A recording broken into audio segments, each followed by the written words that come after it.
of our time or any generation, there's Shakespeare, there's Aristotle, and of course Tony Soprano. And that Tony Soprano said one time, remember when is the lowest form of communication. Or in other words, look through the windshield, not the rear view mirror. Remember when. I got to be honest, there's a lot of talk about Brady and Mahomes GOAT talk. I think it's stupid. I think football in my life has always been the one sport that is constantly changing. There's an old saying in sports, the NBA thinks of it, baseball makes the most money from it, and football gets it right. They tweak, they change, they alter. Even during games, during the playoffs, they'll change a rule to make it better for the fans. You cannot compare Brady and Patrick Mahomes. You can't compare them. I mean, Brady had a defensive, conservative coach who could not draft wide receivers. Mahomes has the greatest offensive coach, maybe next to Bill Walsh ever, and he has a surplus of almost everything. Now, they had to get rid of one wide receiver, but they always find talent. They always find creative play design. They're different players in different eras. You go back to when Brady broke into the league, what you could do to wide receivers, jamming them, what you could do to quarterbacks, how you could hit people upstairs. None of that's allowed. That gets you thrown out of games now. That is not a knock at Mahomes. It is the reality of a sport that is constantly fluctuating and constantly changing. It's different. Bob Gibson, the great St. Louis Cardinal pitcher, he would get people out if he was pitching today. So would Sandy Koufax. It's pitcher against hitter. You can make changes to the rules, that goofy defensive shift that was implemented, then retracted, and some stuff changes, like analytics, where now ground balls are trouble, strikeouts are okay. They talk launch angle and stuff nobody really outside of baseball cares about. Football is just changing all the time. Overtime rules, regulation rules, the kickoff is different, the PAT is different, and you can't do nearly what you could do as a defender that you could do 20 years ago when Tom Brady broke into this league. Stylistically, they're two different players, Mahomes and Brady. The coaching is different. And I think, to me, all the great quarterbacks in my life, you can go to Bradshaw, to Stabler, to Aikman, to Marino, to Elway, to Mahomes, to Brady. Like all of them, I feel like the all-time greats have two things in common. Franchise stability. Like you kind of had the same people in the building mostly for a long time, and you had a really strong coach. It could be Chuck Noll, it could be a Madden, a Belichick, an Andy Reid, Shula, Shanahan. That's it. A strong coach who in his era is among the top 2 or 3, and stability in the organization. Yeah, I wholeheartedly agree with this 100%. And this is something that I've been saying now for a while. And it's something that, it's kind of funny because, again, Mahomes fans or, Chiefs fans will kind of attack me, wrongfully so, quite frankly. Because when I shared essentially this exact take, I'm a hater, I'm this, I'm that, and yet, like, Colin Cowherd's obviously not a hater. Colin Cowherd has said nothing but positives about Patrick Mahomes, so, it's just like, my take is a valid take. It's a valid argument, and I think it's actually what the NFL does so well, actually. I really think the whole GOAT conversation in all of sports in a lot of ways has ruined sports talk. I really think it is. I mean, how many times do we need to watch Stephen A. Smith and Shannon Sharp and back in the days Max Kellerman or Nick Wright and Colin debating who's the GOAT, Michael Jordan or LeBron James? I mean, like, it's just like it made me just like not want to watch. When it was Skip and Shannon, I was like, every 5 seconds it was about LeBron James, Tom Brady, and it was just like Michael Jordan. I'm just like, I don't care. I care about today. I care about today. And it's just, I personally find it exhausting. Like, even someone even misrepresented me in the comment section where when I had a whole video and they're like, oh, you're trying to downplay a three-peat for Patrick Mahomes because it will hurt Tom Brady's GOAT. And I'm like, I never even made that argument, like, and it just doesn't make sense to me. Because even in a video where I said that Patrick Mahomes' his entire career is a dynasty, Kansas City Chiefs fans found a way to get mad at me. And do you understand how insane that is? That I can make a video where I say Patrick Mahomes is so great, so amazing, that his entire career is a dynasty. People still say that what I'm saying is dumb and stupid. Like, that's kind of insane. It's kind of insane. And it's fascinating to me. And Colin is really one of the only other people out there that I see that is actually willing to be like, yeah, Patrick Mahomes is an amazing situation. He's an amazing situation with an amazing coach, et cetera, et cetera, et cetera. And you have a lot of Mahomes fans that just don't want to accept that as a reality. And it's just absurd. And again, getting in those debates and those conversations, I find it so uninteresting. It's why, for the most part, I stay away from, which is also kind of funny because people will come at me and say things about, oh, I'm this or that. And it's like, guys, I have the ability to make like any videos I want. I could be making videos titled Patrick Mahomes is not as good as you think he is, or and I don't do that, like, ever. The only other time I make videos that could even remotely be of that is like when I'm like, hey, let's just compare these things. But like, people will act like I'm making videos every single day about why Patrick Mahomes is not that good, and it couldn't be further from the truth, quite frankly. And the most interesting, what I find, it's not that I find this most interesting, but in terms of this realm of this conversation, what I find most interesting, but not truly like the most interesting, if that makes sense, is who's maybe like the best quarterback right now. But even then, because I do think the conversations of like Lamar over Josh Allen, Josh Allen, Mahomes, Burrow, like, I think those are interesting conversations. And I can, some days I enjoy having them, some days I don't at all. It can be also exhausting because it's like, I'd rather talk about these teams and what they're accomplishing, right? We spent more time talking about, Joe Burrow versus Lamar Jackson than we talked about, the rise of the Philadelphia Eagles, of the Detroit Lions, of the Washington Commanders. The Washington Commanders made it to the NFC Championship game, and yet there was absolutely more conversations about Josh Allen versus Patrick Mahomes, or Josh Allen versus Lamar, or Joe Burrow and Lamar. Definitely a lot of Lamar versus people this season. And especially because he obviously plays Joe Burrow twice and played Josh Allen and played Patrick Mahomes. Josh Allen did not play Joe Burrow, so you have a lot of overlap with Lamar.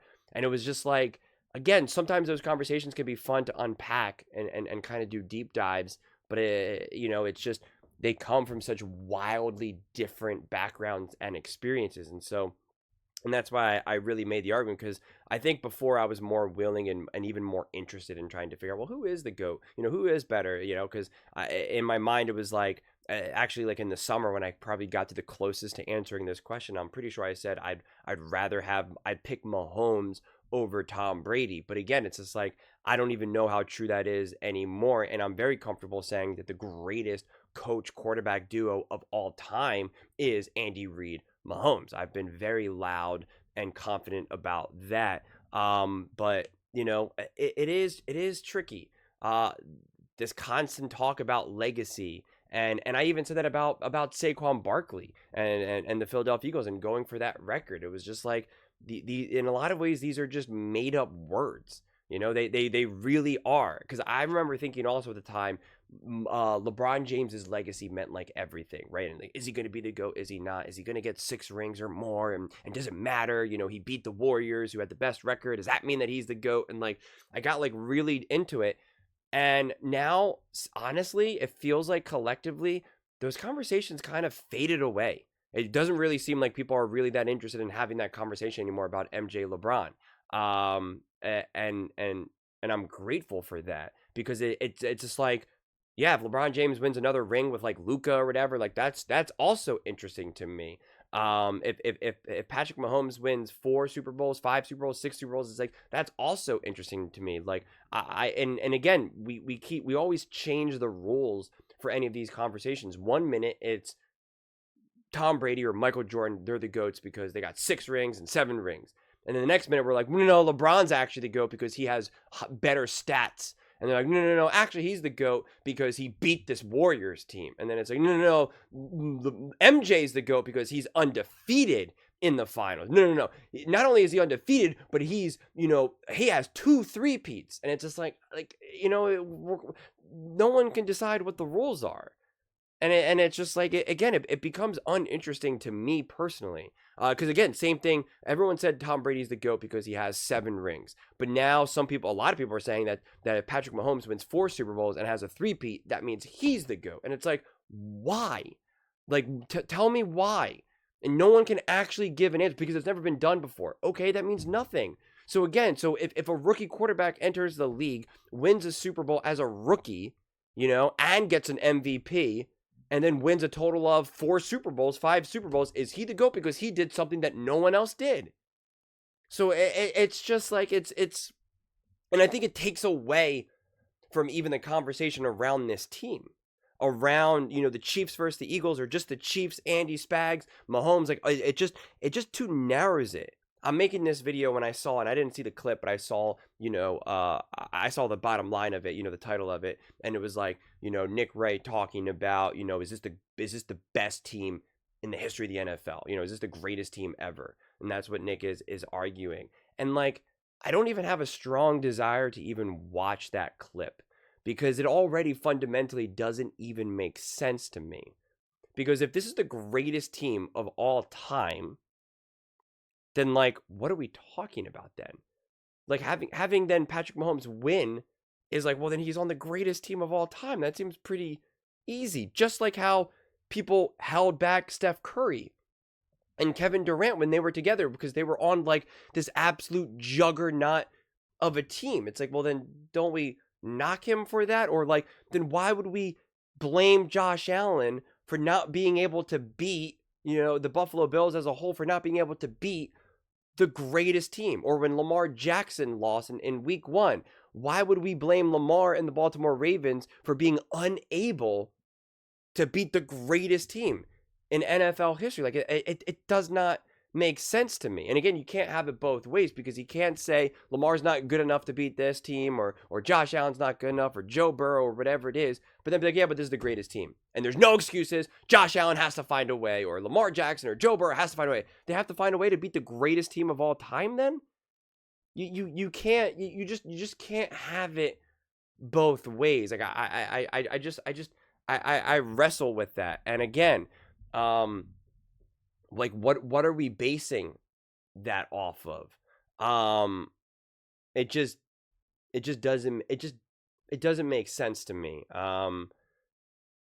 Yeah, I just struggle to wrap my head around how on one moment people can say, like Nick Wright can say, Patrick Mahomes has been carrying this team, but then in the same segment say that this is the best team of all time. How does that make sense? And you can't say, well, it's because of Patrick Mahomes. But then why wasn't last year the greatest team of all? And the year before? Why wasn't 2019, 2020, 21? Like, why weren't any of these other years? And does that mean that next year it's going to be the greatest team of all time? So it can't be just because it's Mahomes either. Like, none of the aspect of the conversation actually fundamentally makes sense. And again, I find the conversations actually kind of bizarre. And I'm happy that Colin, comes out and says this, where he's just like, I find it stupid. And I think one of the best takes that Colin has is, and I think it's so true, because I see this with my dad, because my dad is very old school and he's very huge in baseball. That's really his expertise. The guy knows everything when it comes to baseball, especially historically. And he lives in the past. And Colin always talks about that the NFL does not live in the past. He does not live in the past. We're not really talking about Brett Favre, Aaron Rodgers. We just don't, and yet watch a baseball game and they can't go more than 2 minutes without bringing up like Babe Ruth and Mickey Mantle, and it's just like they always do that. It's the past, the past, the past. And football is so much more concerned about the present. They don't care about records. Nobody knows how many touchdown passes, Tom Brady has. No one's even doing the math to be like, okay, Patrick Mahomes, if he just averages X amount of touchdowns a year, he's going to surpass Drew Brees and this and that and yards. Like, no one does that, but they do that in baseball. They do that in baseball, and it's constantly looking to the past, looking to the past, looking to the past, looking to the past, and football does not do that. And it's like I love that. I was never really like hyper aware of that until Colin himself pointed it out, and I'm just like, yeah, this makes so much sense. This makes a lot of sense to me, and it's part of the reason why I enjoy football, because I'm just focused on today. I don't need to know where, Patrick Mahomes, or obviously not Patrick Mahomes. Let's take someone a little bit more neutral. Lamar Jackson or Josh Allen or Jalen Hurts. Like, I don't need to know where he ranks, in terms of like, well, who would you rather have, him or Peyton Manning? And it's just like, I don't care. I care about these, all the quarterbacks that are playing today, right now. Like, I don't where does he rank up, with Dan Marino? And it's like, I don't know, man. Like again, like, and who cares? Like, who really cares? And that's what I was kind of having that debate with Philadelphia Eagles fans, where when I was talking about Saquon Barkley, like stop acting like everybody knows what the rushing record is. Like, that's like this great big thing. Like, it's a big deal, and individually for someone like Saquon, absolutely, you want to break that record. You're going to be so proud of it. You're going to share with your family, all of that. But in terms of legacy, like, it's just one of those things that gets lost. It just gets lost in the fold because someone else comes next. And that's why I also say to Mahomes fans, I'm like, dude, when Brady won his 7 rings, people thought like that was never going to be repeated. And yet now it's like, hey, here we go. Patrick Mahomes might be at 4 now already, right? And it's just like, there you go. And I'm very confident that in another 10 years, there's going to be another absolutely extraordinary quarterback. There's going to be a quarterback who enters the league as a rookie and wins back-to-back Super Bowls. And people are going to say, is this the greatest start to a career we've ever seen in our lifetime? And they're going to be like, yep, we'll never see this again. And then we're going to have another rookie quarterback who enters the league and wins 3 in a row. Like, it's just a matter of time. It's just a matter of time. The only thing that stops things like that from happening is that quarterbacks get so great and there's just so many of them that we're no longer living in this feast and famine NFL, where it's now just like every team essentially has someone that's like a top 4 caliber quarterback. Colin kind of predicts that quarterback play is going to continue to get elevated, and there's going to be more of them. Once upon a time, it was like only like 1 quarterback would hit in a draft. Now we potentially have like 2, 3, 4, 5 quarterbacks hitting in a draft, and his whole theory is just because, quarterbacking right now is like literally $1 billion industry, and there's so much time, money, and resources go into it at such an early age. You have like 10-year-olds having like world-class, quarterback coaching to turn them into world-class, athletes. And again, it makes sense in a lot of ways. It absolutely makes sense. And so that would be the only thing that would stop maybe some of these quarterbacks, some of these teams, to being able to really be dominant, because the competition level would be so high. Again, here we have Patrick Mahomes beating Brock Purdy and Jimmy Garoppolo in a Super Bowl, and it's potentially not hard to imagine that. And again, maybe 5-10 years from now, there's no such thing as a Jimmy Garoppolo in the Super Bowl, because it's just not possible. A Jimmy Garoppolo cannot stay in the NFL for more than 2 minutes, because the NFL is just saturated with Lamar's, Josh Allen's, Burrow's, et cetera, et cetera. Again, I'm not necessarily predicting that, but I can see that happening as well. And what Colin also said, what I think he left out in terms of what these great teams or great quarterbacks have been able to take advantage of, where he talked about, coaching, and I think he said like consistency with teams. They also get to take advantage of a bad division, and that's what I always highlight for both Tom Brady and Patrick Mahomes, the Patriots and the Kansas City Chiefs, is that they've been able to just absolutely dominate the division, not because of just necessarily how great they are. Of course, that's part of it, but it's also just because of how fundamentally bad their respective divisions are. Again, for the Patriots, it's like the Jets were a joke, the Bills were a joke, the Dolphins were a joke. For the Chiefs, it's the Broncos were a joke, the Raiders were a joke, and the Chargers were a joke, right? Like, they can't get their coaches. I mean, since Patrick Mahomes has been there, all of those teams keep hiring and firing coaches just nonstop.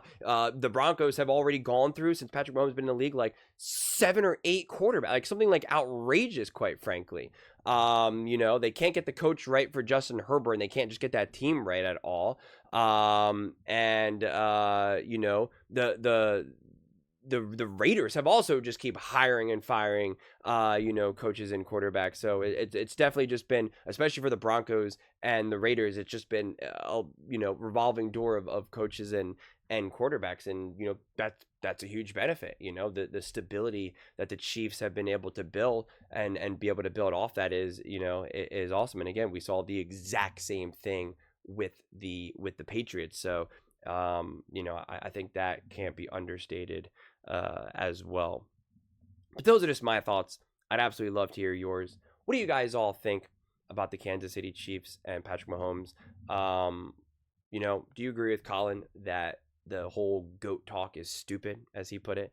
What do you think about kind of just these types of conversations about legacy and comparisons? Let me know in the comments below. I read every single comment. So whether you agree with me or disagree with me, either way, let's get in some discussions. Let's get in some fights. But ultimately, let's just have some fun. And please do consider subscribing. We're building an amazing community here, and I absolutely love to see you part of it.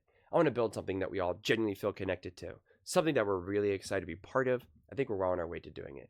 Please don't forget to give this video a thumbs up, as it really does help with the visibility and the algorithm. Thank you so much. See you next time.